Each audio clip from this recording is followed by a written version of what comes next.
So once you have your domain and your hosting set up, the next thing going to do is go to your hosting, your website hosting control panel.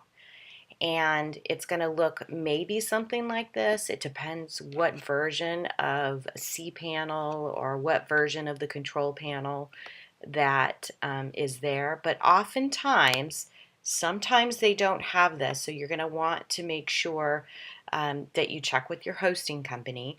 That's why it's sometimes easier to have somebody else set this up. But most hosting companies have a place where you can install WordPress. So you can type in WordPress here. Oops. Actually, I call it soft. They call it soft delicious. Culus. Oh my goodness, I am not saying that right. So you're going to want to find this because this is how they upload all sorts of apps and install it. So all of this, WordPress, Joomla, you can install from Control Panel. So we're going to click this. You're just going to search for it and find it. All right. Then you're going to go to WordPress and you're going to click Install. And you want to make sure that you have, you don't have to do anything here, but just make sure you have the correct domain there, which you should. And this means, do you want to install it in a different directory? No, you just want to install it in the root directory. Here you can name what your blog is called, your company name. So mine is going to be a product. So it's going to be a WordPress Freedom Plan. And then the site description is kind of like your tagline or just a further description of what your website is all about. So, if you're a pizza restaurant, it might be, pizza delivered in the surrounding areas of Redmond or something like that, or the best pizza in town. So here I'm going to do site maintenance made easy, something like that.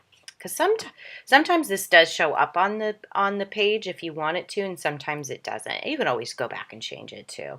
You're not going to click multi-site, and then you want to set up a username and password, and do not keep the default because immediately hackers can get in.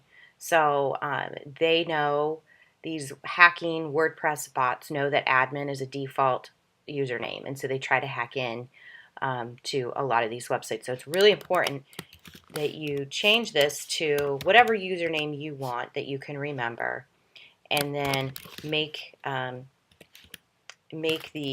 login something really, really strong. In fact, I'm going to use this, and I'm copying it, and then put your email address. Okay, you're going to select English. You don't have to select a theme. And then you're going to probably want to send your instructions to yourself just as a backup. Then you're going to hit install. And it just takes just a few minutes. So then it kind of gives you a summary of what just happened, and then they also email you.